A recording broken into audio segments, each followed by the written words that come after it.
Y bueno, eh, recapitulando lo que vimos el lunes, ¿verdad? Estábamos comprando el movimiento rotacional, para que dar vueltas alrededor de un círculo según las cantidades rotacionales, o sea, las cantidades angulares. Y estábamos viendo cómo eso se relaciona con lo que ya habíamos visto lineal, ¿verdad? Entonces habíamos definido las cantidades de la cinemática, luego vimos cómo se traducen los movimientos, ¿verdad? Hay un movimiento con velocidad constante, hay un movimiento con aceleración constante. Y para seguir haciendo esa traducción entre lo lineal y lo rotacional, necesitamos ver cómo rayos se afecta a la inercia, ¿verdad? Si nos acordamos, en el caso lineal, la inercia era simplemente la masa, ¿verdad? Cuando vimos la primera y la segunda ley de Newton, la segunda ley de Newton me parece que fue, ahí yo les había dicho, claro, y entonces la masa ya actúa como un factor de inercia porque me dice qué tan difícil es cambiarle la velocidad de un objeto, ¿verdad? Eh, y entonces por eso es que la masa me da una noción de la inercia que el objeto tiene, ¿verdad?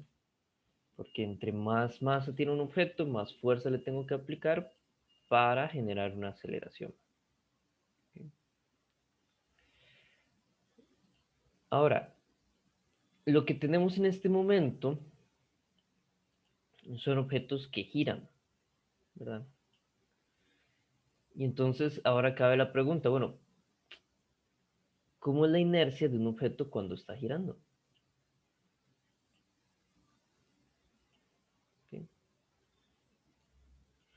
Y entonces eso es lo que vamos a responder a continuación. Entonces, para un objeto que gira, yo considero que el objeto tiene masa, ¿verdad? El objeto, estas tres bolitas rojas representan un objeto, giran alrededor de este eje central de acá, cada uno forma un círculo diferente, porque están a distancias diferentes de ese centro. Entonces, cada uno tiene cierto radio o cierta distancia con respecto al eje de giro, y ahora el momento de inercia va a ser la suma de el radio al cuadrado, ¿verdad? De esta distancia que hay entre el eje de giro y la partícula por la masa de la partícula. ¿Okay? Ese es el nuevo momento de inercia. Radio al cuadrado por masa de la partícula. ¿Okay? Em, entonces, ahora el momento de inercia, o mejor dicho, la inercia de algo que gira, dicho de otras palabras, qué tan difícil es hacer girar algo que está quieto y empezar a hacerlo girar, o ponerlo de una vez en movimiento giratorio. ¿Qué tan difícil es eso? Depende de la masa, ¿cierto? Sigue dependiendo de la masa, pero también de qué tan lejos esté del eje de giro. O sea, es más fácil hacer girar algo que está cerca del eje de giro que hacer girar algo que está lejos del eje de giro. Una forma de ver esto, si tienen algún cable viejo, si tienen algún cordoncito, si tienen un cordoncito por ahí a mano, amárrenle un nudo y háganlo girar, ¿verdad? Ustedes agarran el cordón a cierta distancia y lo hacen girar.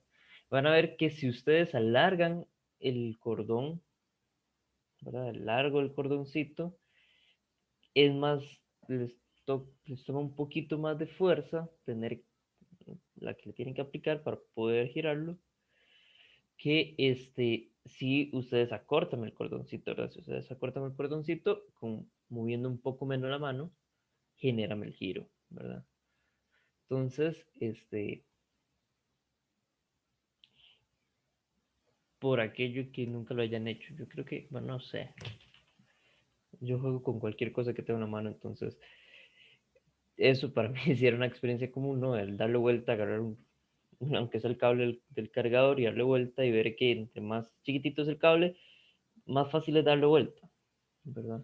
Y eso es lo que representamos aquí, o eso es lo que vemos aquí con el hecho de que el momento de inercia tiene ahí el radio al cuadrado. Entonces, entre más pequeño es el radio, más pequeño es el momento de inercia. ¿Okay? Eh, entonces,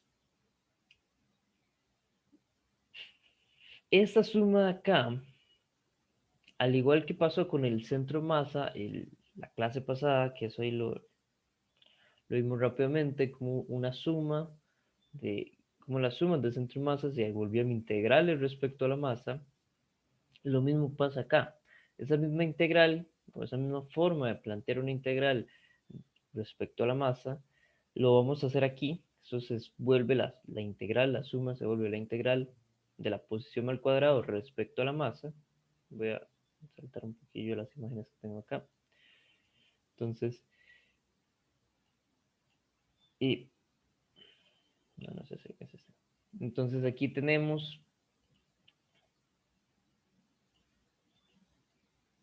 ¿verdad? Recordemos el diferencial de masa es la densidad por el diferencial de volumen, ¿verdad? Y entonces, ¿qué es lo que yo defino? Yo lo que hago es resolver esta integral. Tengo ya ahí el radio al cuadrado dentro de la integral, siempre lo voy a tener. Y la cuestión es cómo defino ese diferencial de masa. Ya la clase pasada vimos que si es una varillita, el diferencial de masa lo puedo poner simplemente como lambda por dx. También puedo hacer lo mismo si es un disco, si es un cilindro uniforme. Entonces yo lo que defino es un dr, integro desde 0 hasta r exterior, ¿verdad? O desde el radio interior hasta el radio exterior. Eh, Igual defino un diferencial. Aquí no es exactamente de longitud, pero puede factor parecido, ¿verdad? Cuánto masa hay en cada anillito, voy sumando los anillitos, ¿verdad? Desde el centro hasta afuera. Y después eso simplemente lo multiplico por la longitud total del cilindro, ¿verdad? Esas son dos formas de plantear los diferenciales, ¿verdad? Aquí, tal vez si lo pongo acá. Segundo.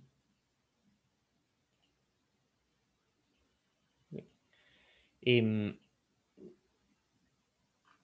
para la varillita, entonces el dm se convierte en un lambda, alguna constante. Bueno, lambda no necesariamente tiene que ser constante, lambda es eh, la densidad de masa lineal, ¿verdad? Con respecto a x, ¿verdad? Ese es el diferencial que usamos en este caso. En el caso de acá, yo lo que sí voy a tener, probablemente sí voy a usar el ρ, lo que más sentido tiene. Es decir, claro, hay una densidad volumétrica y el volumen del cilindro sería el largo del cilindro por 2pi. Ok, 2pi para ver. Ajá. 2pi por dr. Okay. Para ver si ese 2pi va ahí o no va ahí.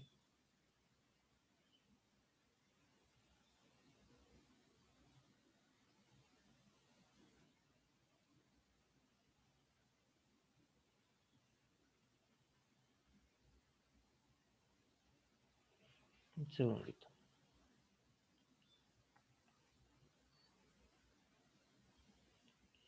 Ah, sí. Aquí falta una R. Ok. Así quería.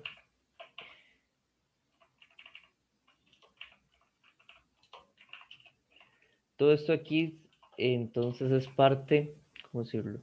El diferencial de volumen cuando tengo un cilindro es el L porque tengo el largo, tengo 2pi porque estoy integrando en todo el círculo, ¿verdad? Entonces, angularmente hablando es todo el círculo, por R de R. ¿Verdad? Así es como se ve el diferencial de volumen. Y entonces el diferencial de masa se convierte en todo esto. ¿No? Que eso es algo que ustedes pueden integrar. Bueno, se los dejo por ahí porque yo sé que probablemente este cambio... Uy, esto era una R. Esta R es esta misma variable que estoy integrando. O sea, yo cuando integro con respecto al volumen le agrego una R adicional por el diferencial. ¿Okay? Y esta densidad podría ser una variable con respecto a R.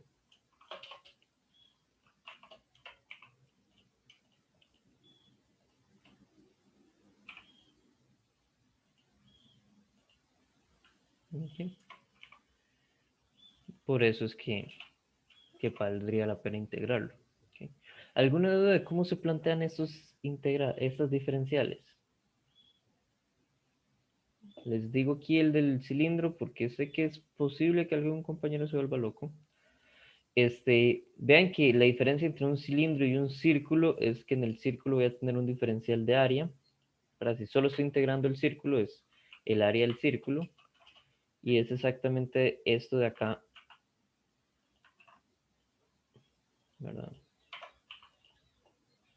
Un segundo. ¿Verdad? Es solo esta parte de acá. Este es el diferencial de área para un círculo.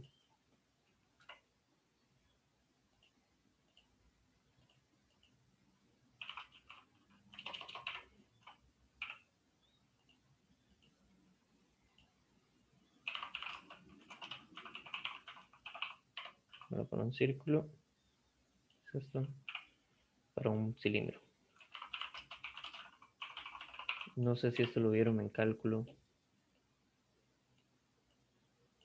Creo que todavía no. Por eso se los dejo por acá. ¿Ok?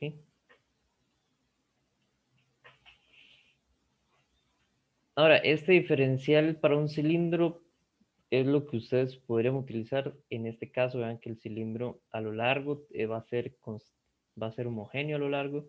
Puede ser que varíe radialmente la densidad, o sea, que haya más en el centro, menos afuera, o qué sé yo. Em, pero sí, a lo largo es constante y dándole la vuelta al cilindro es constante, ¿verdad? De forma angular es constante. Entonces, por eso es que sale la L, sale el 2pi, pero el R de R sí se queda ahí, ¿verdad? Es decir, hay que integrarlo desde cero hasta el radio exterior. Sí, dudas hasta el momento.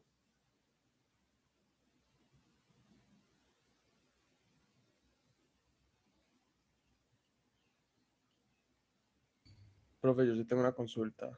Dígame. Aquí solo estamos planteando los diferenciales, ¿verdad? Ajá. Ok, y el símbolo que parece una P, ¿cuál era el nombre otra vez? Rho. Ok, gracias. Se escribe así.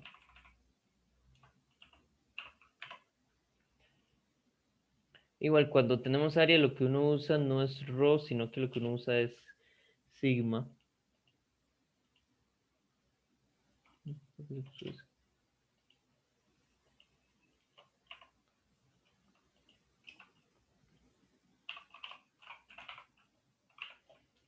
Van aprendiendo letras griegas poco a poco. Ah, porque aquí está la integral. Sí, segundo. Por esta integral de acá. Entonces, por esta integral de acá es que necesitan ver qué rayos es este diferencial de masa. Entonces, si tienen un volumen, como el volumen de un cilindro, entonces esta es la forma de dar el diferencial de volumen para un cilindro, suponiendo que hacia lo largo es constante y alrededor del cilindro es constante. Si tienen una varillita y puede variar a lo largo de la varillita, entonces ese es el diferencial, ¿verdad? Aquí lambda puede que varíe con respecto a x. Si solamente tiene la cara de un disco, ¿verdad? De un círculo y la masa varía con el radio del círculo, ese es el diferencial que se usa, ¿verdad? Se los dejo por acá porque sé que por ahí algunos colegas a veces se pueden emocionar preguntando este tipo de cosas,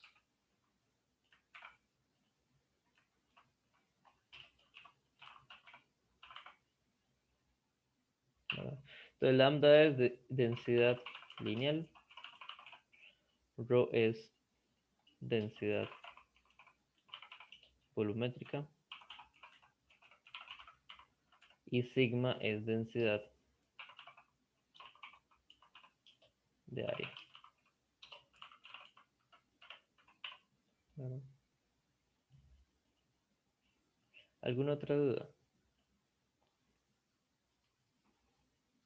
Sí. Entonces, veamos el más en general.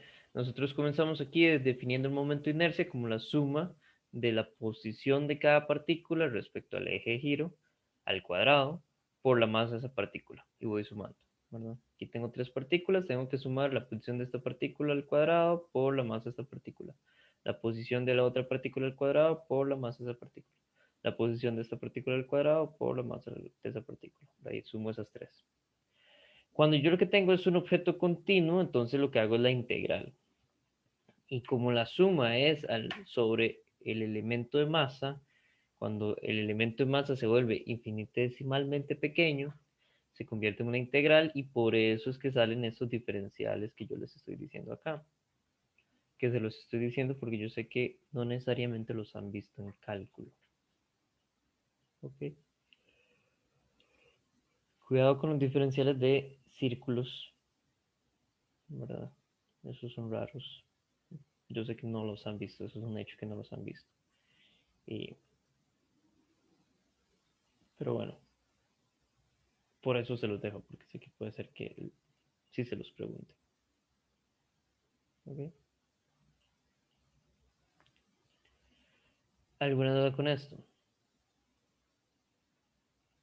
Ahora, esto uno hace la integral cuando le dan alguna función de la densidad, ¿verdad? Ya sea una densidad lineal, de área o volumétrica.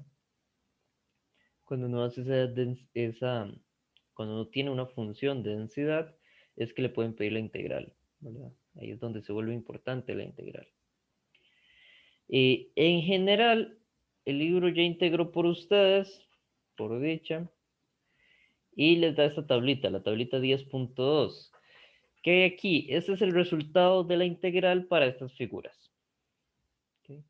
No lo voy a demostrar porque ahí sí tendría que hacer cálculo eh, volumétrico completo y no es la idea. Sí, y no es la idea. Entonces, ¿qué es lo que tenemos? Bueno, tenemos qué pasa si un cilindro gira alrededor de su eje axial. Ahora, el eje axial es este eje que pasa por el centro de los círculos del cilindro. Entonces, tenemos tres casos. Primer caso es que el cilindro sea muy delgadito, ¿verdad? Que sea solamente como un tubo, una pared delgadita. Entonces, en ese caso, el momento de inercia va a ser la masa total del cilindro por el radio del tubo al cuadrado. ¿Sí?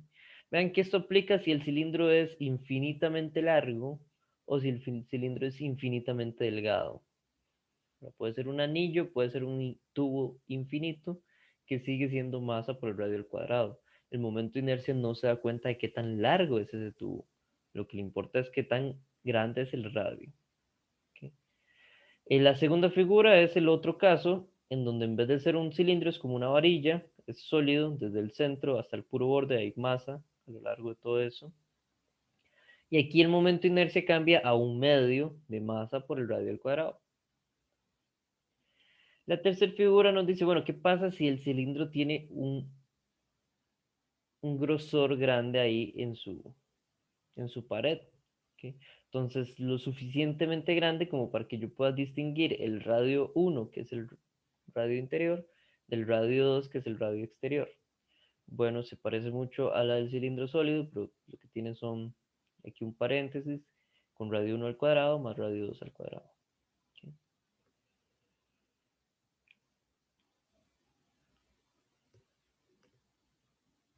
¿Ok?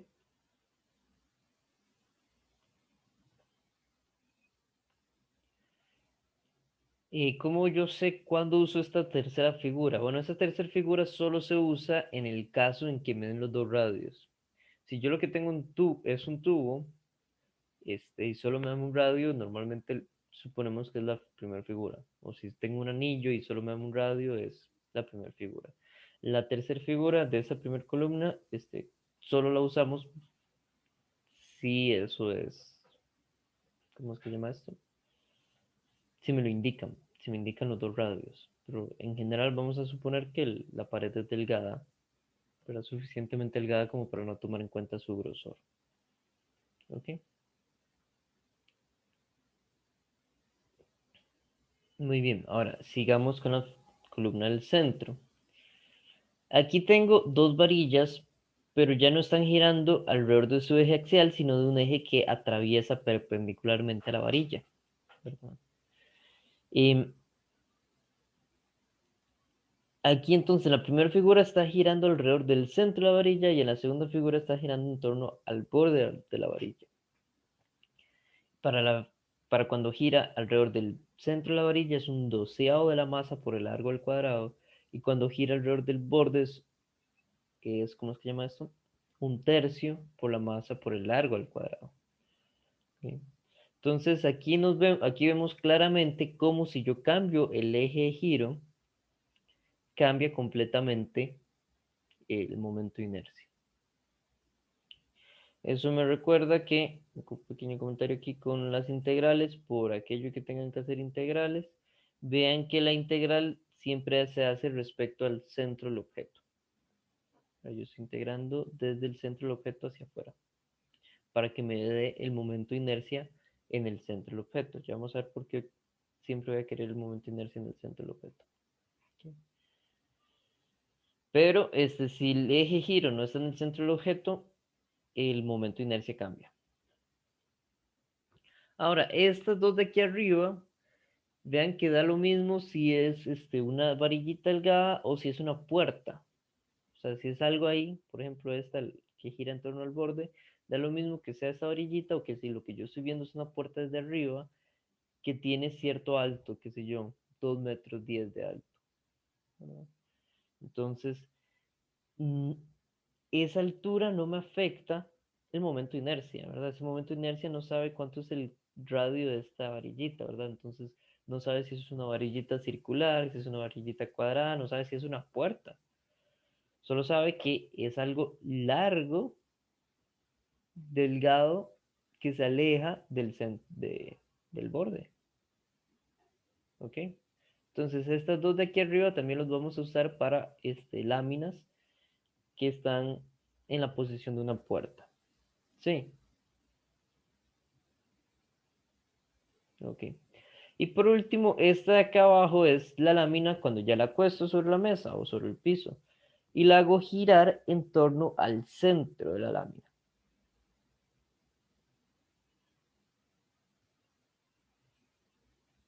¿Ok? Sí, Entonces entendido. aquí sí me interesa el ancho, ¿verdad? Si esto fuera una puerta que yo puse en el piso y la estoy haciendo girar con respecto a un eje perpendicular al centro de la puerta, sí me importa el ancho de la puerta y el largo de la puerta, pero el grosor no. Qué tan gruesa es esa puerta ya no me afecta, ¿verdad? Noten que la dimensión de mi volumen que va a lo largo del eje de giro no afecta. Aquí para los cilindros era el largo del cilindro, no afecta. Para estas del centro, en las primeras dos, el radio o el largo, ¿verdad? El alto que se tenga ahí, no afecta. Y para esta aquí abajo, el grosor no afecta, ¿verdad? Solo lo que me afecta es qué tan lejos estoy del eje de giro, ¿verdad? No me afecta si me muevo a lo largo del eje de giro. Y por último, aquí tenemos dos bolas. ¿Cuál es la diferencia entre estas dos bolas? Bueno, que la bola de arriba es completamente sólida, podemos pensar en una bolincha, ¿verdad? Una bola de bolos, una bola de billar, que tiene masa desde el centro hasta el puro borde. ¿Ok? Y la bola de abajo es un cascarón esférico. Vamos a pensar en una bola de básquet o una bola de fútbol, que son solo un cuero lleno de aire, ¿verdad? Y usted dirá, bueno, pero es que ahí adentro hay masa, hay aire. Sí, pero, o sea, la densidad del aire con respecto a la densidad del cascarón de la bola de fútbol no es comparable, ¿verdad? El aire es mucho menos denso que ese cascarón de fútbol, entonces podemos ignorar por completo el aire. Si uno quiere ser demasiado estricto, podría tomar en cuenta cómo ese aire gira ahí adentro, pero para efectos de nosotros, una bola de fútbol, una bola de básquet es como el cascarón esférico, delgado, ¿verdad? Es simplemente una capa ahí muy delgada de masa que forma una bolita y adentro está vacío, ¿verdad? Y vean que es muy diferente. Si tiene masa desde el puro centro hasta el borde, son 2/5 de masa por el radio al cuadrado. Si lo que tiene es solo masa en el borde, sería 2/3 de masa por el radio al cuadrado. ¿Ok? Dudas sobre el momento inercia hasta el momento.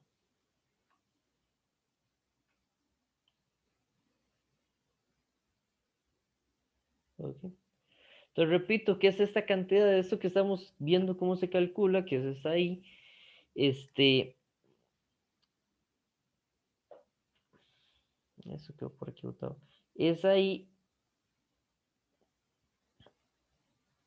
es es la cantidad física que me indica qué tan difícil es hacer girar un objeto. Entre más grande es el momento de inercia, más difícil es hacer girar ese objeto. Entre más pequeño es el momento de inercia, más fácil es hacer girar ese objeto. Para eso he dicho de manera coloquial.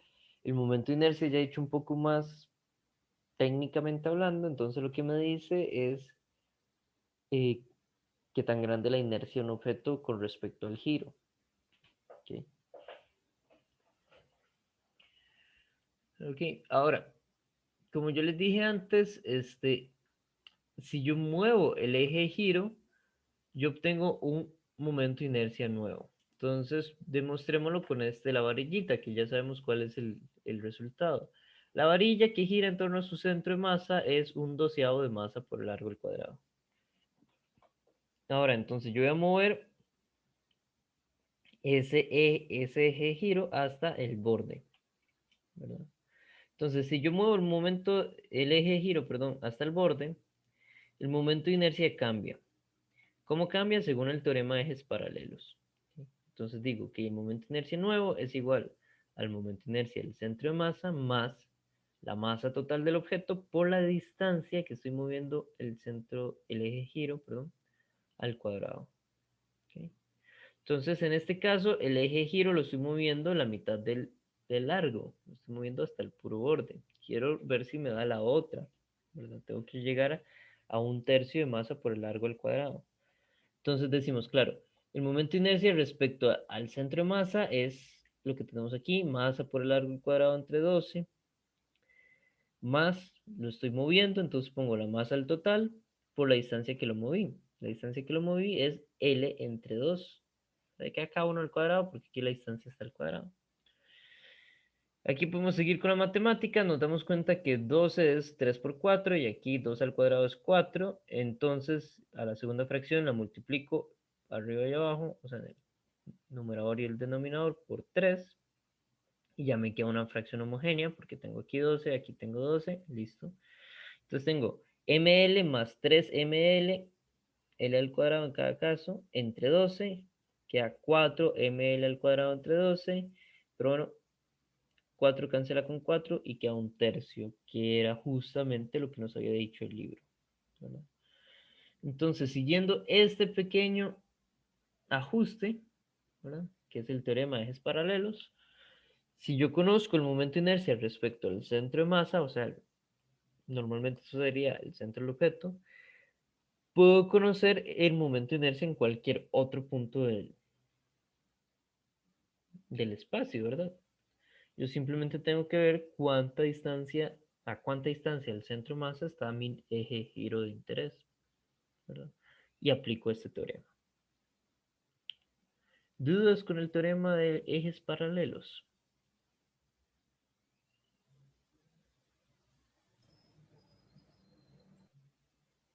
Pues sí, es que no me quedó claro, digamos, o sea, en qué momento se usa el teorema de ejes paralelos, para qué situaciones. Ok, se usa cuando, ¿verdad? Cuando conozco el... Voy a hacer esto un poco más pequeño, un segundo. Cuando conozco el momento de inercia en el centro de masa, pero el eje de giro no está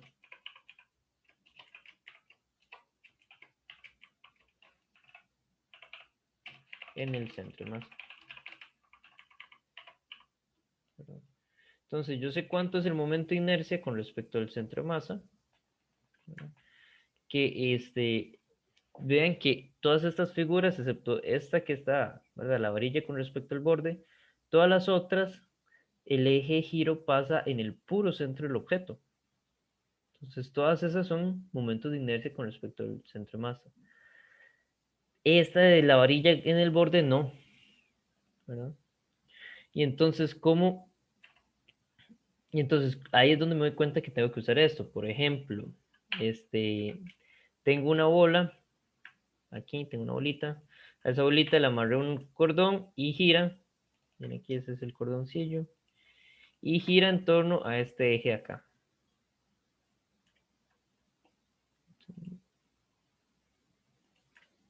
Ok, aquí tengo algún eje.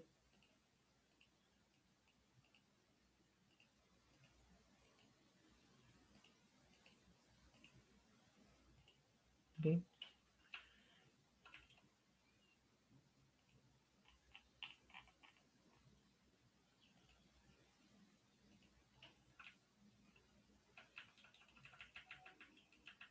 Ahí tengo algún eje. Entonces, este es el eje de giro. ¿Sí? Pero yo no conozco cuál es el momento de inercia, sí, no conozco cuál es el momento de inercia de mi bola respecto a este eje de giro. El que yo conozco es cuando el eje de giro está aquí en la pura bola, en el puro centro de la bola. Ese es el que yo conozco. Vamos a suponer que es una bola sólida, era 2/5. Entonces aquí el momento de inercia con respecto al centro de masa es 2/5 de la masa por el radio al cuadrado. ¿Verdad? Es el momento de inercia que yo conozco. Pero el eje de giro está lejos. ¿Verdad? Aquí hay una distancia, ¿verdad? Entre el centro de masa de la bola y el eje de giro. Esa distancia es D. ¿Verdad? Entonces el momento de giro nuevo, aquí es donde tengo que aplicar un momento de giro nuevo.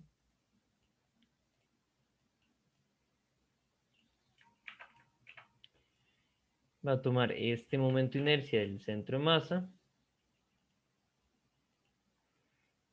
y lo corre esa distancia. Ya queda un poco más claro cuándo se usa. Sí, profe. Gracias. Con gusto. Ok. Muy bien, entonces continuemos. Voy a dejar eso por acá cerca. Ok, entonces, ya que sabemos cómo se ve la inercia, podemos seguir con nuestra comparación. Recordemos qué era lo que estábamos comparando. A la izquierda de la pantalla van a ver las cantidades lineales que estudiamos hasta el momento y a la derecha para el movimiento rotacional, cómo se ven las cantidades angulares. Para eso es lo que hemos estado traduciendo. Lo que ya estudiamos, cómo se traduce. Ahora, ya lo estudiamos para un movimiento lineal, cómo se traduce por un movimiento rotacional. Entonces, siguiendo con esa lógica, vamos a traducir las leyes de Newton.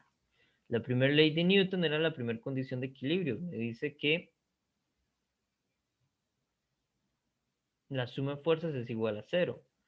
Eso lo puedo traducir con la sumatoria de torques. ¿Verdad que torques no lo hemos visto? Sí, ya vimos torques. Por favor, acuérdenme si les estoy... Sí. Sí, ya lo vimos, ¿cierto? Bueno, vimos el momento de torsión, profe. No sé Es si lo es lo mismo, mismo. momento de torsión Ah, y ok. torque es Entonces lo sí, ya mismo, quedó. ¿verdad? Entonces, el momento de torsión hace lo que es el equivalente a la fuerza. No es una fuerza. El momento de torsión es la capacidad que tiene una fuerza para generar un giro.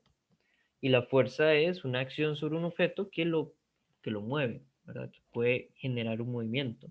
Entonces es como el equivalente, ¿verdad? Entonces tenemos la primera ley de Newton,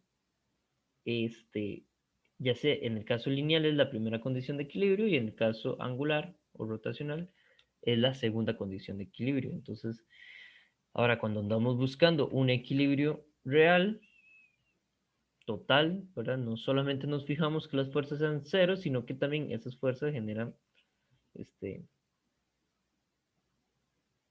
tienen un momento de torsión neto cero, ¿verdad? Luego,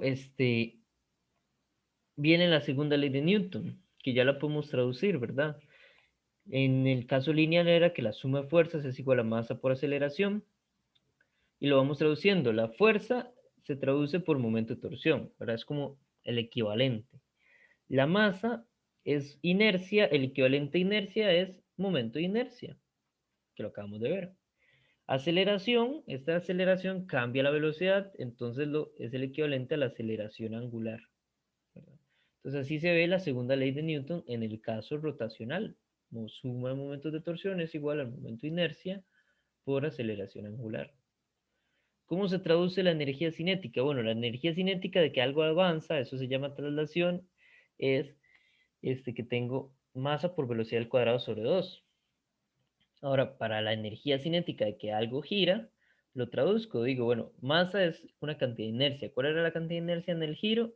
Momento de inercia, la I. Velocidad, traduce con velocidad angular al cuadrado sobre 2. ¿Ok?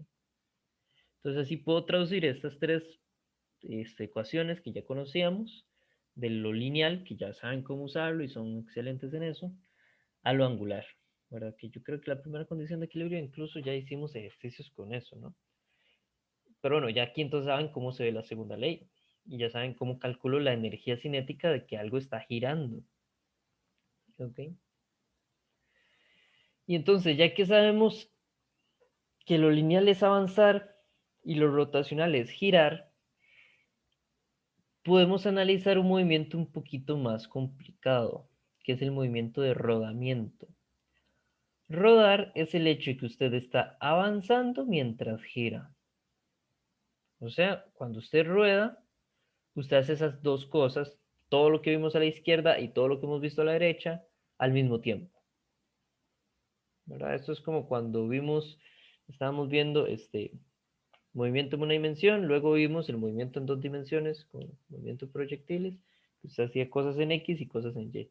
Aquí es equivalente, hacemos cosas al avanzar y cosas al girar.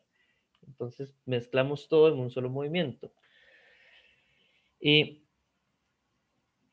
entonces esto es rodar. Hasta el momento nada ha rodado, ¿verdad? Las cosas se deslizan, se resbalan sobre una superficie. Y cuando las cosas ruedan es porque están girando, además de avanzar, ¿verdad? Hasta el momento de ese avanzar simplemente era deslizarse. Ahora podemos analizar que mientras avanzo, giro. ¿Y qué significa eso? Bueno, normalmente aquí vean esta figura, creo que lo deja bastante claro. Cuando yo giro mientras avanzo, lo que yo avanzo es equivalente a la longitud de arco que he girado, ¿verdad? Entonces, esa primera comparación que habíamos hecho entre la longitud de arco y, y, y la posición angular, que sería el ángulo que he girado, se vuelve ahora más importante aún, porque eso es así como la condición que me va a indicar que estoy rodando, ¿verdad? Que lo que avanzo es lo mismo que he girado, ¿verdad? Entonces eso establece las condiciones de rodamiento, significa que la velocidad con la que avanza el centro de masa tiene que ser sí o sí R por omega, que ya esta relación la habíamos visto. ¿Qué es lo nuevo aquí? Que ahora lo vemos como condición de rodamiento, o sea, siempre y cuando la velocidad del centro de masa sea R por omega, el objeto está rodando. ¿Qué pasa si la velocidad del centro de masa es más grande que R por omega? Quiere decir que sí, va girando, pero mientras gira se desliza. Y eso no es lo que estamos viendo. Aquí, ya el objeto aquí no se desliza. Rueda sin deslizarse.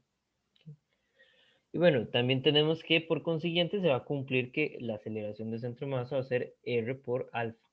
Para el radio del objeto por la aceleración angular. ¿Ok? Que igual, yo sé que esta relación, igual que la longitud de arco, ya la habíamos visto. ¿Qué es lo nuevo acá? Que siempre y cuando esto se cumpla, el objeto está rodando. ¿Ok? Y entonces aquí comparamos los dos movimientos a la vez, ¿verdad? Tengo por un lado que si solamente rueda, veo la velocidad aquí arriba, va hacia la derecha, veo la velocidad aquí abajo, va hacia la izquierda. Toda la velocidad por acá va por allá de manera tangencial, ¿verdad?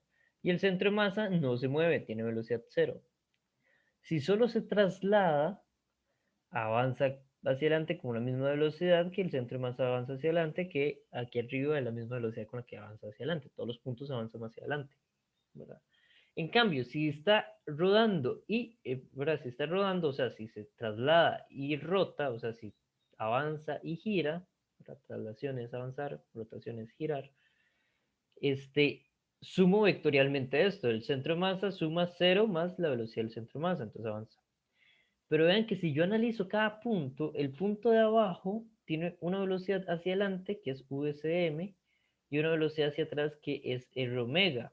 Pero como está rodando, R omega y VCM es lo mismo, entonces se cancelan. Entonces el punto de abajo está quieto. Y el punto de arriba, ven qué interesante, tiene VCM hacia adelante y R omega hacia adelante, pero VCM es R omega porque está rodando. Entonces queda con 2 VCM el punto de arriba. Y aquí, ¿verdad? Hice el análisis para ese punto cualquiera, ¿verdad? Que si está rodando, tiene una velocidad tangencial, que es la misma R omega. Pero aquí también tiene entonces esta otra componente que es el VCM. Y entonces ese punto ahí tiene esa velocidad que apunta en esa dirección particular. ¿Sí? Entonces, cuando los objetos ruedan, el punto que está en contacto con el piso tiene velocidad cero. Y a partir de ahí empiezo, ¿verdad? Conforme me voy alejando de ese punto, la velocidad empieza a aumentar. En el centro de masa la velocidad es la velocidad con la que avanza, R omega. Y aquí arriba, el punto aquí arriba va al doble la velocidad del centro de masa, ¿verdad? Y ahí hay toda una distribución de las velocidades, ¿verdad? Y ver cuál es la velocidad en algún punto se la trae, ¿verdad? Pero ¿qué quiere decir eso? Eso quiere decir que a lo largo de de todo el círculo, ¿verdad? De toda la rueda que va rodando, hay diferentes velocidades en diferentes puntos, ¿verdad? Y por eso, entonces aquí se vuelve importante lo que hemos mencionado en la clase pasada: cuando este objeto está avanzando, yo no veo la velocidad en cada punto, porque me vuelvo loco, ¿no? Yo veo la velocidad en el centro de masa, punto, para que eso es, ya vimos que la velocidad promedio ponderada con respecto a la masa. Sí me parece muy importante que tengan en cuenta que el punto que está en contacto con el piso tiene velocidad cero. Ese punto instantáneamente no se mueve, ¿verdad? Por eso cuando yo le tomo una foto a una rueda que va rodando enfrente mío, una rueda de bicicleta, en la parte de abajo se ve claramente cada una de las varillas, pero la parte de arriba no, ¿verdad? ¿Por qué? Porque aquí arriba las varillas se mueven con más velocidad que aquí abajo, ¿verdad? Por eso es que esta foto se ve de esta manera. ¿Ok? Y entonces, insisto, si en el punto abajo la velocidad es cero, ¿qué tipo de fricción hay ahí?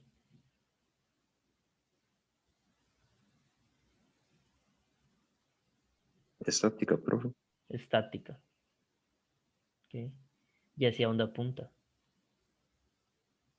En dirección contraria al, en este caso sería la dirección del centro de masa, o no, no estoy seguro, la verdad. Esa fricción estática, ¿cuál de las dos velocidades tiene que cancelar? Si eso se desliza, ¿cuál velocidad aparece? ¿La del centro de masa o la de rotación? Compañero, abrió el micrófono, lo cerró y no le escuché nada. Perdón, yo diría que la de rotación, ¿no? Exacto, la fricción estática está cancelando la velocidad de rotación. Entonces, voy a poner por aquí la flechilla. La fricción estática, por más loco que les pueda llegar a parecer, va hacia adelante.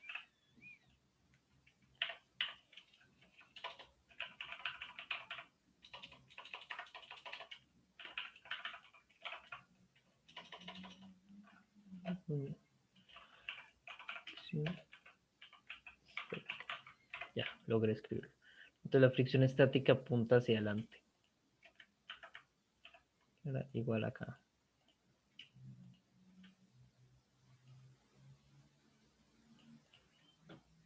Ok. Y es ahí en el punto de contacto. Ok. Eso tal vez es lo más loco de este movimiento, digo yo. No sé. Darse cuenta que en realidad las llantas lo que tienen es una fricción estática con el piso. Y esa fricción estática que tienen las llantas con el piso, como dice la compañera en el chat, en este caso hacia la derecha, porque lo que tú está moviendo hacia la derecha. Pero en general, esa fricción estática es la única fricción que va en la misma dirección que el movimiento del centro de masa. ¿Por qué? Porque esa fricción estática le responde a, a la rotación, ¿verdad? Si no estuviera esa fricción estática, eso resbala hacia la izquierda. Entonces, la fricción estática apunta hacia la derecha. ¿Okay? ¿Alguna duda con el movimiento de rodamiento?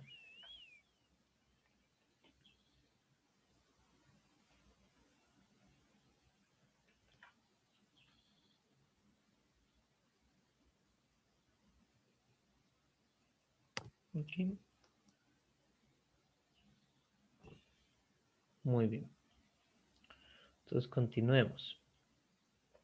Hagamos, aquí yo lo que tengo son una serie de ejercicios, a ver si nos da tiempo a hacerlos todos. Ojalá sí. Entonces,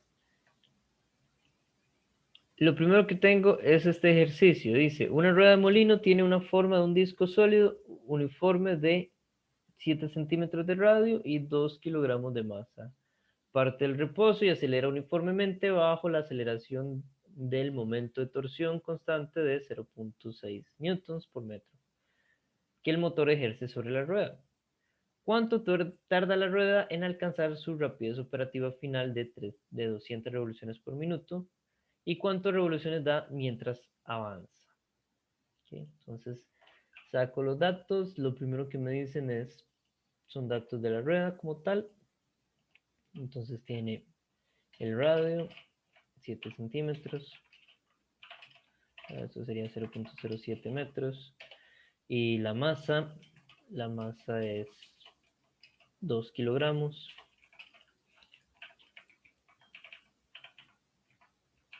Okay, ¿qué más tenemos por ahí? Hay un momento de torsión.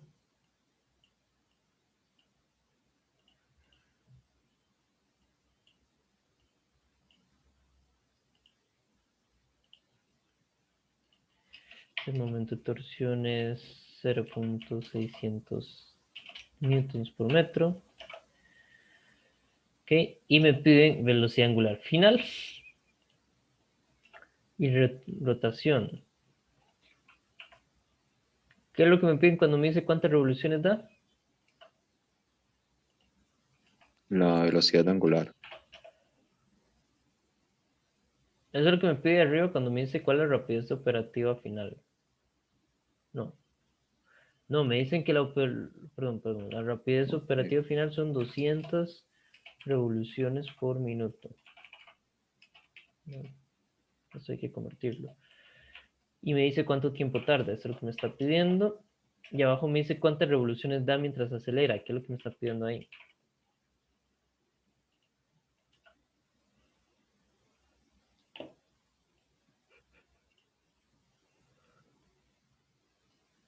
Cuando me piden revoluciones, ¿qué es lo que me piden?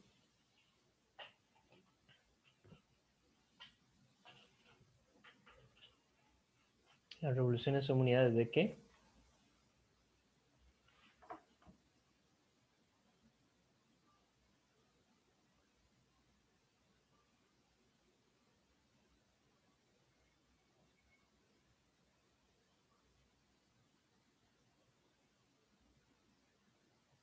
Frecuencia, no, revoluciones no son frecuencia, distancia tampoco. ¿Qué es lo que yo mido con revoluciones?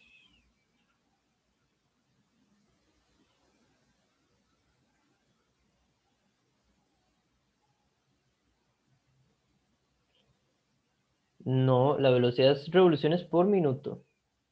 Esa es la velocidad angular. Entonces, ¿qué tienen que ser revoluciones? ¿Otra velocidad angular? No. La velocidad angular tendría que tener revoluciones entre tiempo. No es estrictamente un desplazamiento. ¿Qué nombre le poníamos a ese desplazamiento para ser correctos?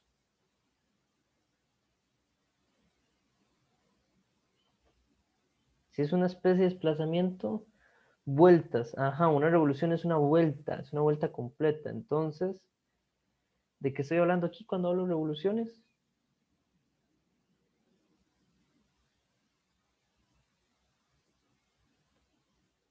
No, no es periodo.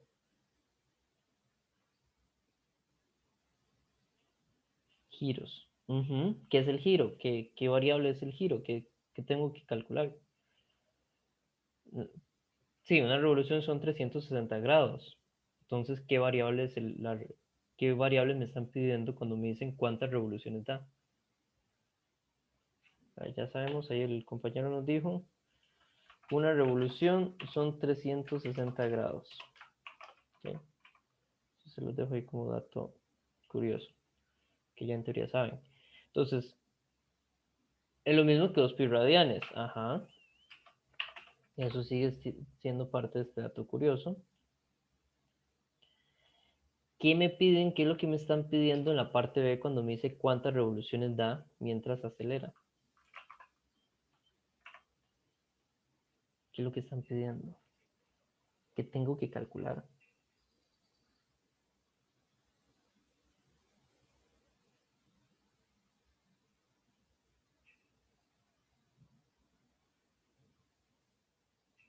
Posición final, ajá, pero angular, ¿cierto? Lo que yo estoy hablando de ángulos, es la posición angular. ¿Qué pasó aquí? Esto es lo que me piden, la posición final angular. Que me dan estos datos de aquí arriba y lo que me piden es esto aquí abajo. ¿Ok? Eso ahí abajo se parece mucho, no sé si se les parece mucho a ustedes, se parece mucho a los datos de cinemática, ¿cierto? Entonces me piden datos de cinemática, pero lo que me dan es el radio, la masa y el momento de torsión. ¿Por qué me están dando el radio, la masa y el momento de torsión? ¿Qué puedo hacer con eso?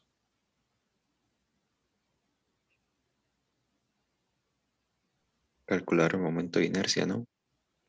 Calcular el momento de inercia, exacto. Dice que es una rueda de molino, que tiene la forma de un disco sólido uniforme. Entonces, volvemos aquí a la tablita. ¿Cuál de todas estas figuras tiene la forma de un disco sólido uniforme?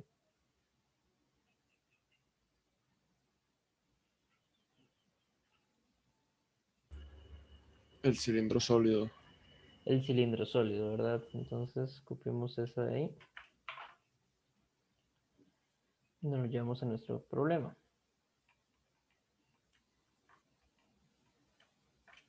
Entonces, tenemos esto por acá. Entonces, por ahí puedo calcular el momento de inercia. Ok. Vamos a calcularlo una vez. Dice el momento de inercia para ese disco va a ser masa por el radio al cuadrado sobre 2. O sea, 0.7 por el radio. No, 0.7 es el radio. Entonces al cuadrado por la masa que son 2 dividido entre 2. ¿Cuánto es 0.7 al cuadrado? 0.07, perdón. Gracias. 0.07 al cuadrado, ¿cuánto le da?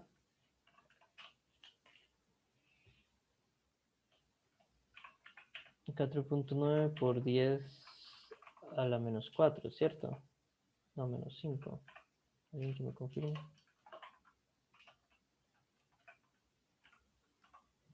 Creo que a mí me da la -3. A la menos 3, ok, está bien. 0.07.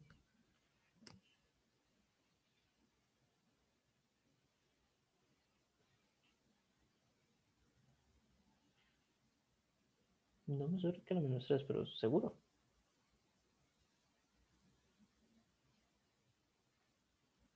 Bueno, sí, sí, sí. Tiene que ser al menos 3. Sí, sí, ahí fue que. Perdón, me confundí un segundo. Muy bien, entonces sí. Eso de hacerlo todo mentalmente no siempre funciona. Entonces tenemos el momento de inercia, ¿verdad? Que serían kilogramos por metro al cuadrado. Esa es la unidad. Muy bien, ¿y ahora qué hago? ¿Qué puedo hacer con eso?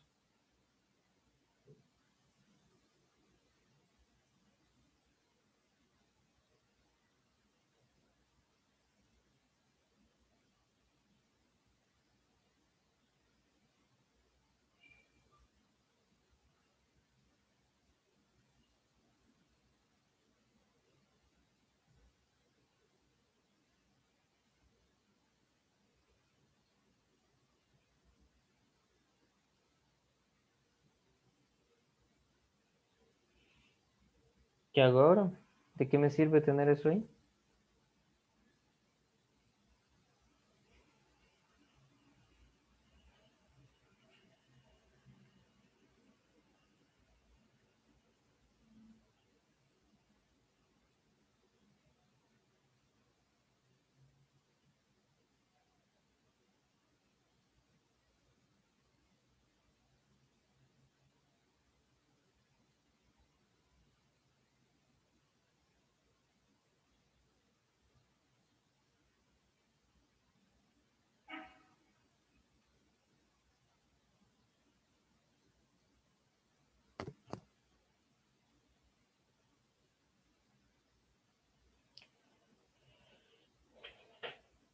¿De qué me sirve ese momento de inercia?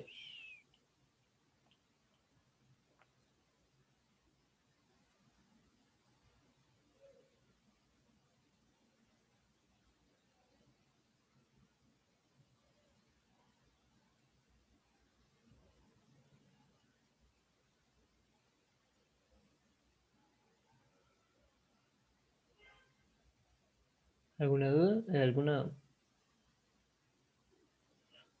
Muy bien, saber cuánta fuerza se requiere. Entonces podemos aplicar la segunda ley de Newton, que decía que el momento de torsión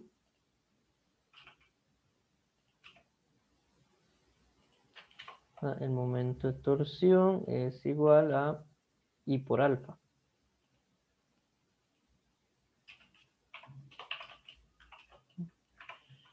Entonces esto es la segunda ley de Newton y de aquí entonces sale que la aceleración angular va a ser el momento de torsión entre el momento de inercia, o sea, sería 0.600 dividido entre 4.9 por 10 a la menos 3.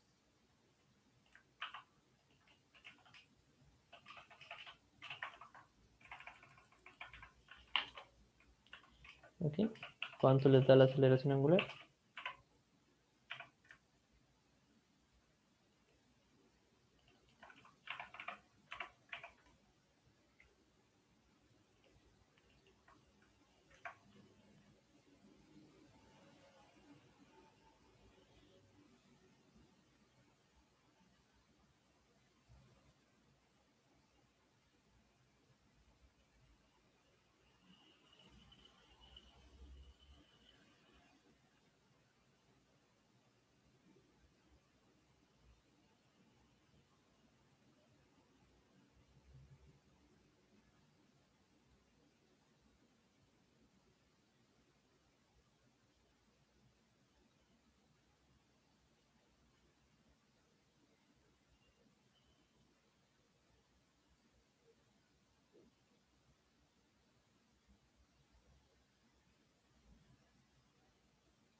Muy bien.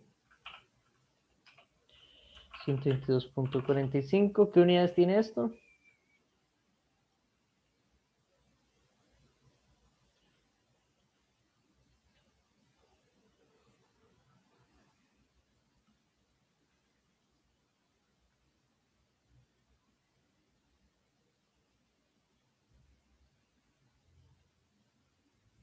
¿Cuáles son las unidades de esto? Radianes por segundo al cuadrado, perfecto. Muy bien. Ok, entonces ya que tengo aceleración, me piden tiempo, me piden posición, eso suena demasiado cinemática. Si suena cinemática, es cinemática. Entonces decimos, bueno, yo voy a poner posición inicial, posición final, velocidad inicial y final, aceleración y tiempo.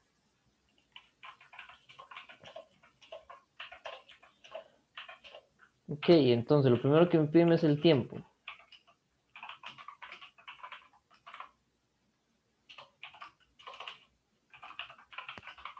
Ok. Y lo segundo que me piden, uy, lo segundo que me piden es la posición final. Ok. Entonces, la posición final todavía no la tengo. Y- ¿Qué puedo decir de las otras variables? La posición inicial es 0. Perfecto.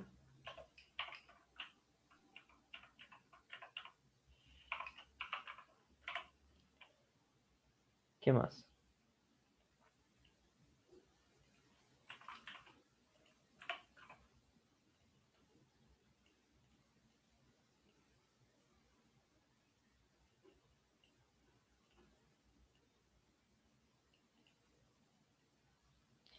La omega final es 200 revoluciones por minuto, pero aquí tengo radianes por segundo, radianes, mejor lo cambio, ¿verdad? Entonces digo, bueno, ok, con lo que dijimos aquí arriba, hay 2 pi radianes en cada revolución. Okay. Insisto, revolución es una unidad de ángulo.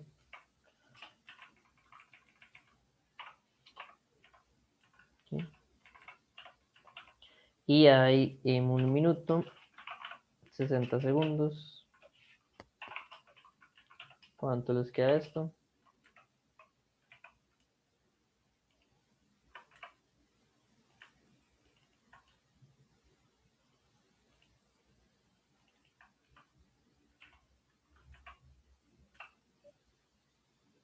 $20 pi tercios, muy bien, dejémoslo así, está bien.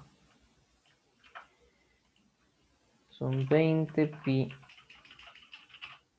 tercios de radianes por segundo.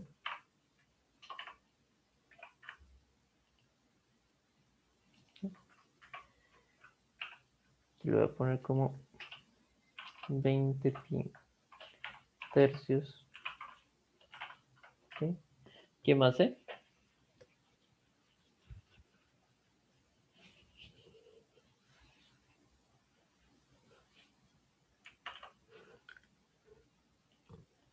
Que la aceleración es 122.45, perfecto.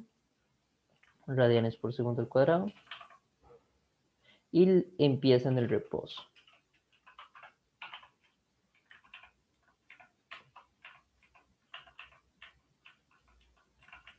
Okay.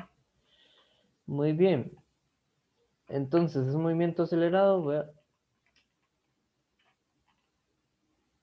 copiar las ecuaciones.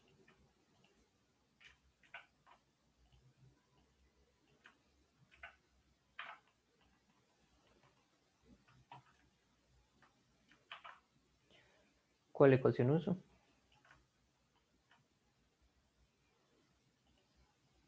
Primero quiero el tiempo.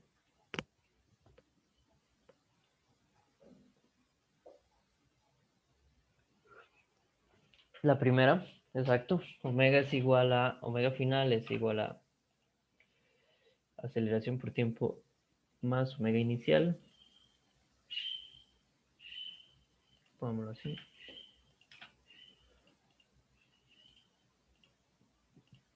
Bueno, omega final es igual a omega inicial más aceleración por tiempo. Esperar es muy sencillo. Simplemente decimos, claro, pero es que omega inicial es 0. Entonces que no estorbe.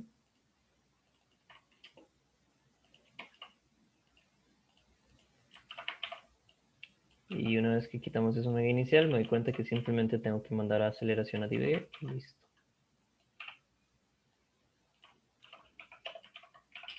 Entonces el tiempo va a ser los 20 pi radianes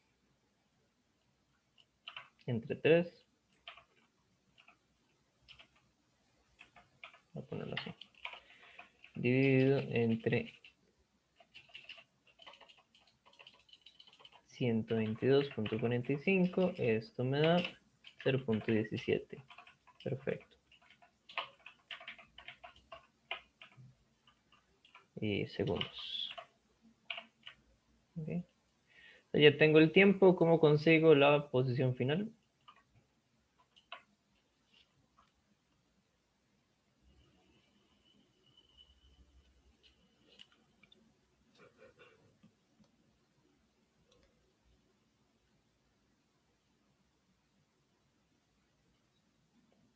Con la segunda, ok, está bien. La segunda me dice que tengo las posiciones, tengo una velocidad y una aceleración. Entonces que la posición final es igual a la posición inicial más velocidad inicial por tiempo más aceleración por tiempo al cuadrado sobre 2. Y esta ecuación se ve larga, pero para nosotros se vuelve súper corta porque la posición inicial y la velocidad inicial ambas son 0. Entonces cuando quito los que son 0 para que dejen de estorbar, se va este de acá. Se va este de acá. Y queda simplemente que la posición final va a ser aceleración por tiempo al cuadrado sobre 2. O sea, 122.45 por 0.17 al cuadrado entre 2.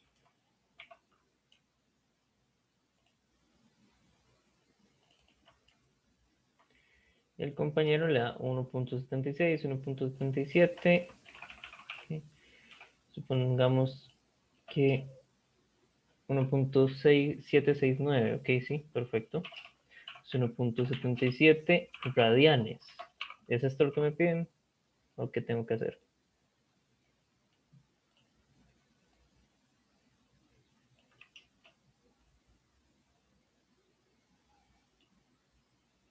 Pasar las revoluciones, ¿verdad? Sabemos, ya, si no lo dijeron desde antes, se lo tiene muy claro. En una revolución hay 2 pi radianes. ¿Cuántas revoluciones da la cosa esa?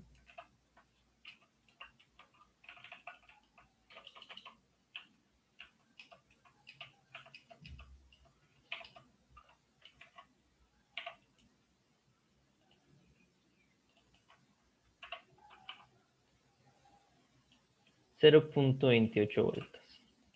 Como un cuarto vuelta, un poquito más.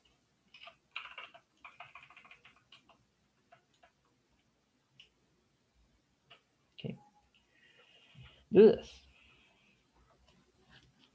¿Se les hubiera ocurrido con los datos iniciales haber hecho todo esto?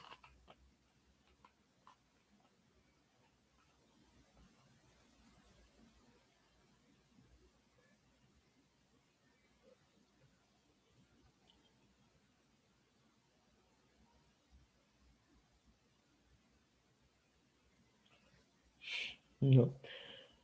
Ok.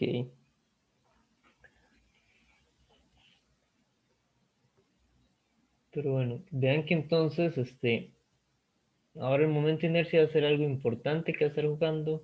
Ya saben cómo integrar momento de torsión con datos de cinemática a través de la segunda ley de Newton. Y recuerden, revoluciones son ángulos. Si me piden cuántas revoluciones da, me está pidiendo cuántas revoluciones hace, me está pidiendo el ángulo final. ¿Ok? Esa es la nueva forma de hablar de lo que comentábamos el lunes. Me piden lo mismo, básicamente, ¿verdad? Lo que hago es parecido, aplico la segunda ley de Newton, eso, tengo aceleración, aplico cinemática, pido lo mismo, pero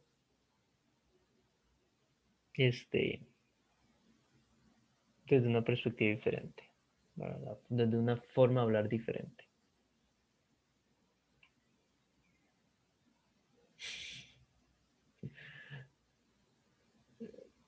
No es tan feo, eso lo va a agarrarle práctica. Ok. Ok. Hagamos este otro ejercicio. Dice, un disco D, este disco aquí arriba, está rotando libremente alrededor de su eje horizontal. Una cuerda está enrollada alrededor de la circunferencia exterior del disco y un cuerpo A unido a la cuerda cae bajo la acción de la gravedad. El movimiento de A es uniformemente acelerado. Cuando t es igual a 0, la velocidad del cuerpo A es de 0.04 metros por segundo. Y 2 segundos más tarde A ha caído 2 metros. Encontrar la aceleración tangencial y normal en cualquier instante de un punto cualquiera. ¿Cómo hago esto?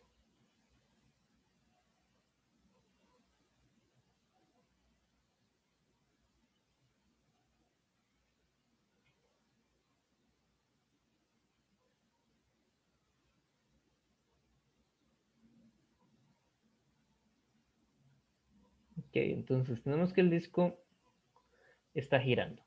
Es un disco, entonces de una vez nos traemos y decimos, claro, esa polea ahí arriba que tiene forma de disco es igual que esta. ¿Okay? Es el momento de inercia, pongámoslo por ahí. Ahora, una cuerda está enrollada alrededor, ¿okay? Y tiene otro objeto A aquí abajo. ¿Okay? Ese objeto cae porque la aceleración de la gravedad lo jala, ¿verdad? El peso lo jala, básicamente. Pero tiene esa tensión hacia arriba, que esa tensión hace que el disco gire. ¿Okay? Sea como sea, me dan de una vez cuál es la aceleración que tiene ese A. Esa aceleración es 0.04. Aquí la aceleración de A, 0.04 en la dirección negativa de J. Esa es la aceleración. Pero entonces esa es la aceleración del sistema, ¿cierto? Todo el sistema se mueve a la vez. Me dan la aceleración y me dan que la distancia que ha caído, le voy a llamar S, es de 0.2 metros. Porque ese 0 no está apretando. 0.2 metros. Aquí 0.04 metros por segundo al cuadrado. Okay. Yo quiero la aceleración tangencial y normal. O sea, ¿qué es la aceleración normal?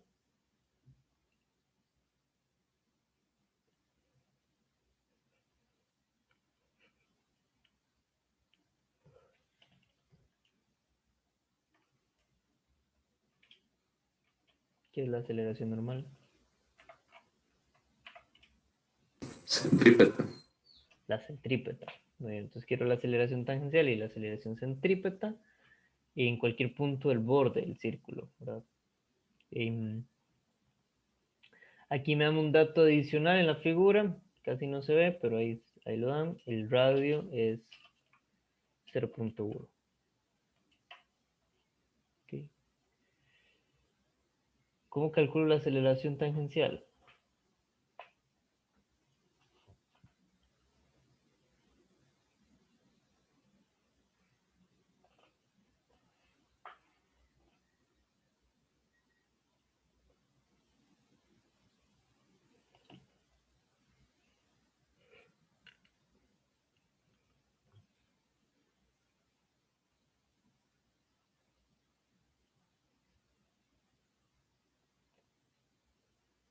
Con la fórmula del cilindro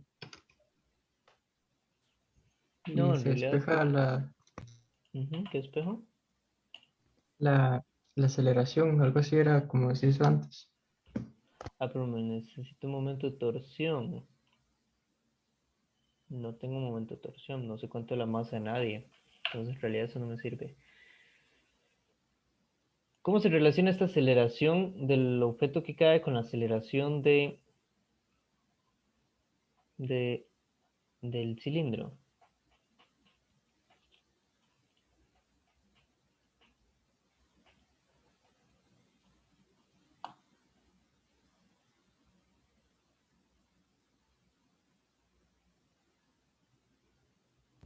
Es que esa es la velocidad, ¿no? ¿Ah? Esa en realidad es la velocidad. Ay, tiene usted toda la razón. Lo leí mal. Gracias. ¿Cómo se relaciona esta velocidad con la velocidad del cilindro?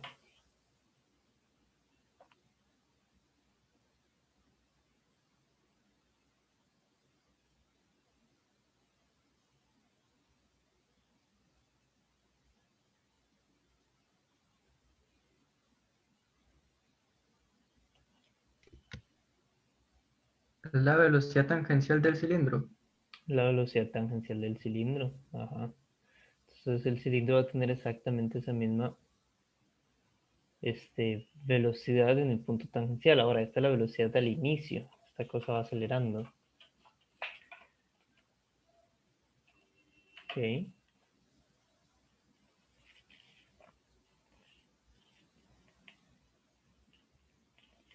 Ok, es un poquillo más tedioso de lo que me recordaba.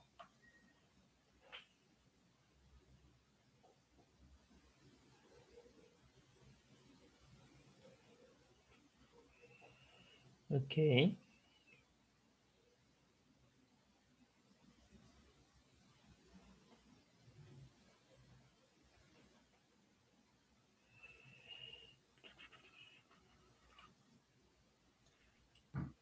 Aceleración es la gravedad. La tangencial. No puede ser la gravedad. ¿Por qué no?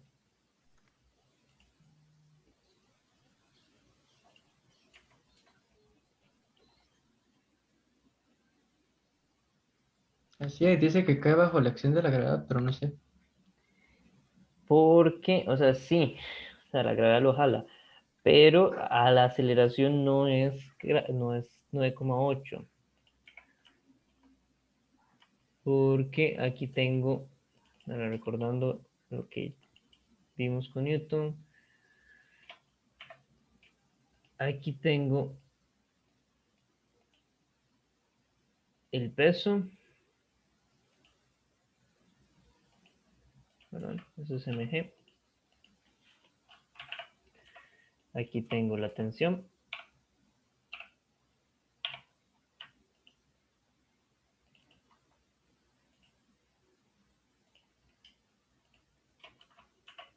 ok. Y entonces yo tengo que tensión menos mg es igual a masa por aceleración. Por eso es que no es la gravedad. Ahora, aquí arriba entonces voy a tener la misma tensión. Espera, se lo voy a poner por acá. Aquí arriba tengo la misma tensión que jala, ¿verdad? Y entonces digo, claro, ahí arriba ese objeto experimenta esa tensión que es perpendicular al radio, eso es el momento de torsión, voy a poner al revés, radio por torsión, tiene un ángulo de 90 y eso es el momento de inercia por alfa.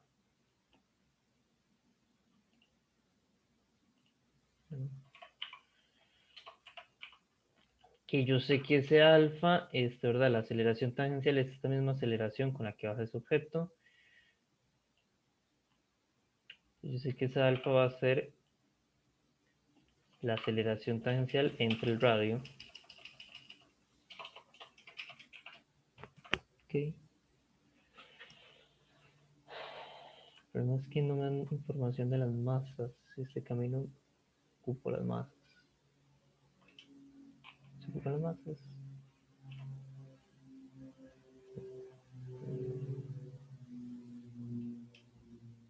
Ok. Pero bueno, eso es el análisis por fuerzas.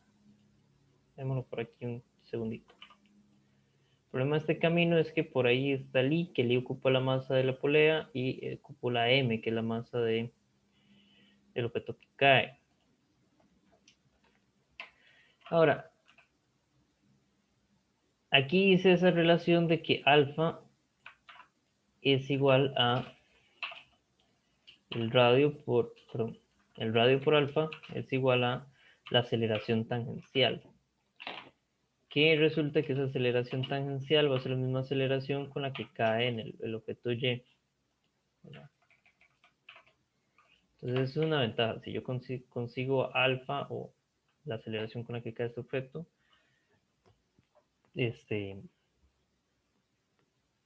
ya tengo la aceleración tangencial. Tengo velocidad y posición. Yo podría decir que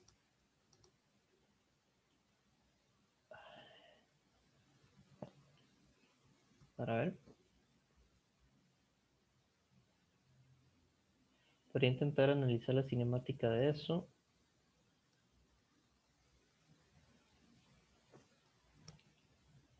Voy a copiar las ecuaciones un segundo para el cual pues me sirve. Voy a copiar estas de acá.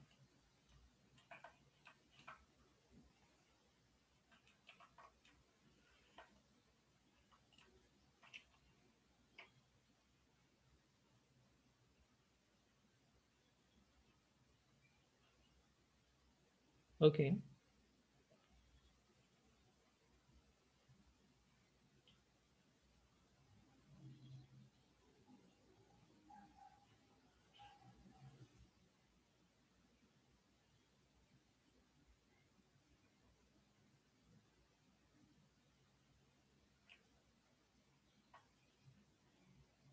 Ah, ok, aquí otro dato que pasé por antes, 2 segundos más tarde, ya todo cierra.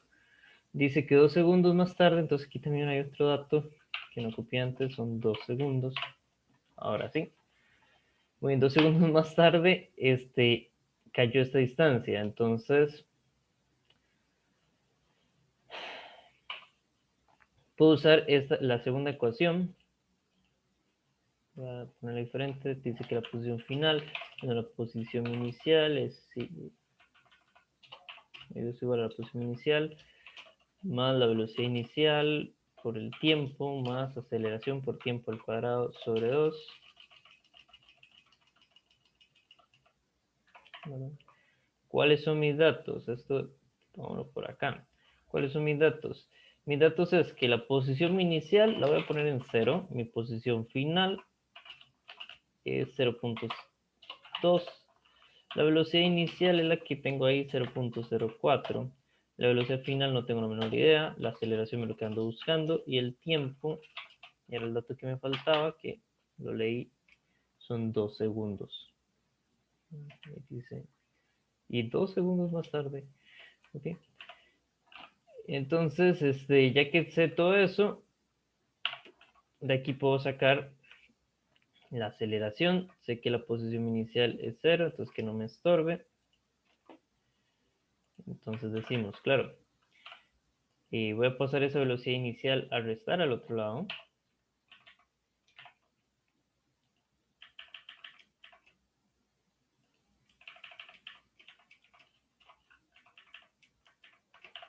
Okay. Y despejo la aceleración. Paso el 2 a multiplicar, el tiempo a dividir.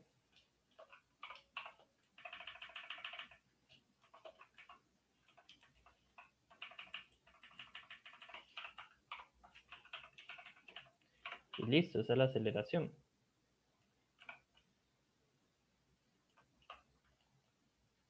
Okay. O sea, la aceleración va a ser 2 veces por posición final 0.2 menos 0.04 por el tiempo que son 2 segundos dividido entre 2 segundos al cuadrado. ¿Cuánto les da eso?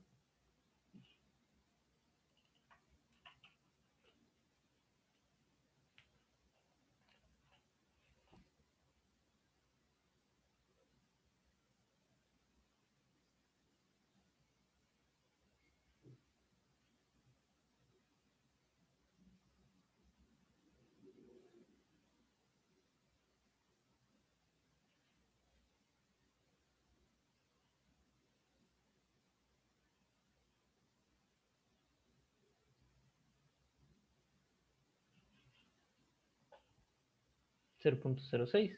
Perfecto. Esta es la aceleración tangencial.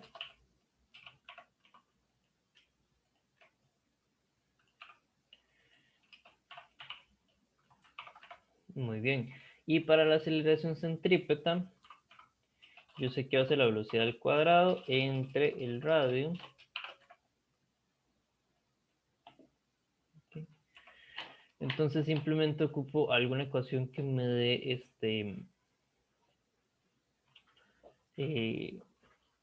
la velocidad, y esa podría ser la primera. Entonces digo, claro, esta ecuación, esto que está al cuadrado, en realidad es velocidad inicial, que es una constante, más aceleración, la otra aceleración, la aceleración tangencial por el tiempo. Ok. Y todo eso está al cuadrado entre el radio. Ok. Y eso es horrible, yo sé, se va a ver horrible, yo sé, pero la aceleración centrípeta es una función del tiempo. La aceleración tangencial es una constante, pero la centrípeta no. Y ya es cuadrático, ¿verdad? Tendremos la aceleración tangencial al cuadrado por tiempo al cuadrado y menos, no, más velocidad inicial, la aceleración tangencial por el tiempo, más velocidad inicial al cuadrado, todo eso dividido entre R. Ahora, y si ustedes quieren, pueden ver cuánto es cada uno de sus coeficientes, pero eso ya es una función cuadrática. Entonces la aceleración centrípeta aumenta con el tiempo de manera cuadrática y listo. Esa es nuestra respuesta. ¿Verdad? Y aquí no le damos un valor al tiempo, solo como para que se den una idea. Y aquí lo dejamos como una función con respecto al tiempo.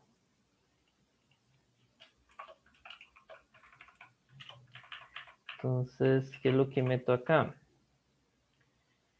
Los números que voy a meter es la aceleración al cuadrado, 0.06 al cuadrado entre el radio, que era 0.1.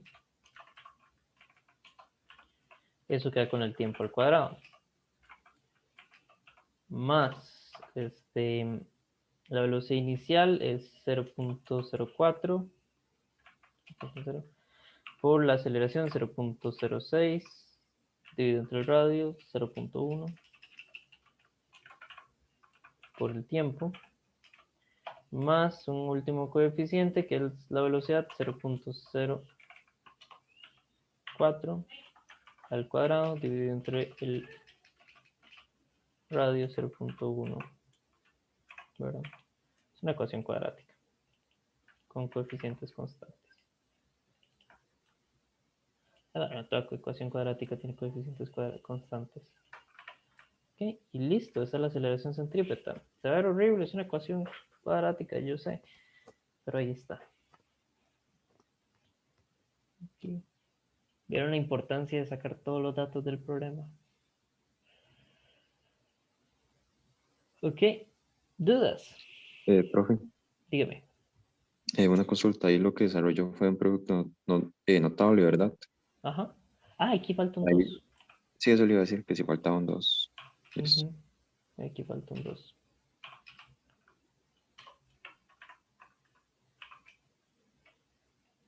Gracias. Ok.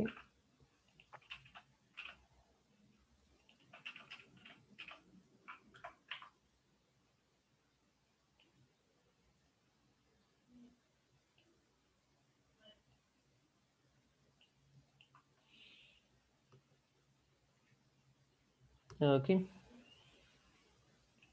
¿Dudas? Profe, perdón, tengo otra duda. En este caso, no había momento de inercia, ¿verdad? ¿O sí? No, no vea que por qué calcularla, porque vea que si uno intentaba entrarle por ahí, quedaba la duda de cuál es la masa de esto que cuelga, cuál es la masa del disco, y eso no me lo dicen, Ok, ¿verdad? ok. Entonces no se podía. Si me hubieran dado las masas, sí, si yo le hubiera podido entrar por ahí, pero no me las dan, entonces.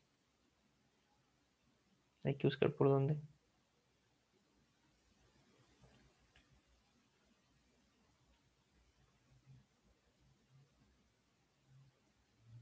Ok.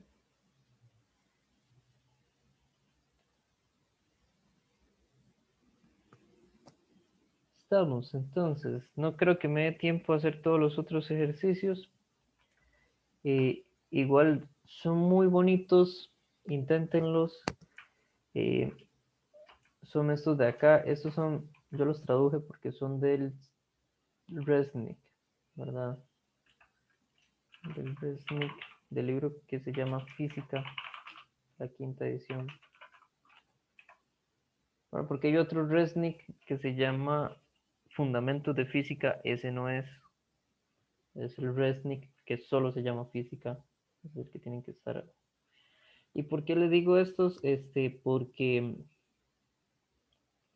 son más parecidos a lo que uno se. Eso es un clásico.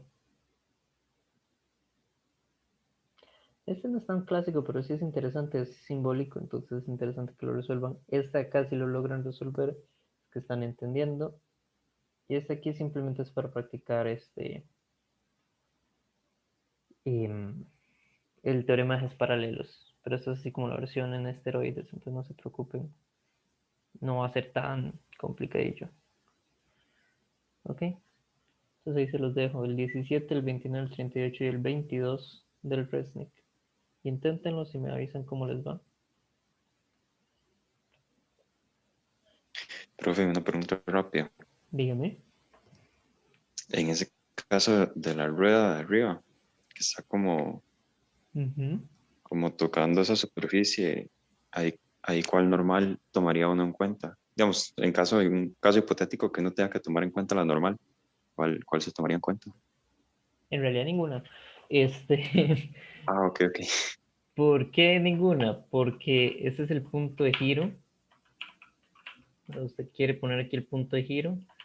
Y entonces es cierto, respecto a esa esquina, hay una normal acá que, que va más o menos como por ahí, ¿verdad? Esa es la normal. Esa sí existe en todo momento, pero esa está en el punto de giro y usted va a hacer momentos de torsión. Es del capítulo 9. Capítulo 9 del Resnick. Entonces esa normal usted no lo toma en cuenta porque el brazo de palanca es 0. Y la otra normal, la que se hace aquí abajo, usted tampoco la toma en cuenta porque esa normal va a ir desapareciendo. Entonces usted está analizando a partir del momento en que esa normal es 0, porque tiene que girar. Entonces ninguna de las dos normales aparece. Tampoco la fricción aquí en este punto aparece. Aquí hay una fricción, ahora que va hacia allá, porque es una fricción estática y eso está rotando. Pero usted tampoco considera esa fricción porque está en el punto de giro. Bueno, se aplica Ah, ok, ok. la F y el peso, nada más. Pero ya, profe. Con gusto. Ok. Aquí están las soluciones, cualquier cosa. Ahí después me preguntan. Ok. Entonces, dejémoslo por acá. Inténtenlos. Se los dejo en el. Bueno, no. Cualquier duda me avisan. Y nos vemos la próxima semana, el lunes. Listo, profe, hasta el lunes, que tengas buen día. Gracias, igual. Profe. Hasta luego, profe. Hasta luego. Hasta luego, profe. Gracias. Con gusto. Gracias, profe, lindo día. Con gusto. Igual.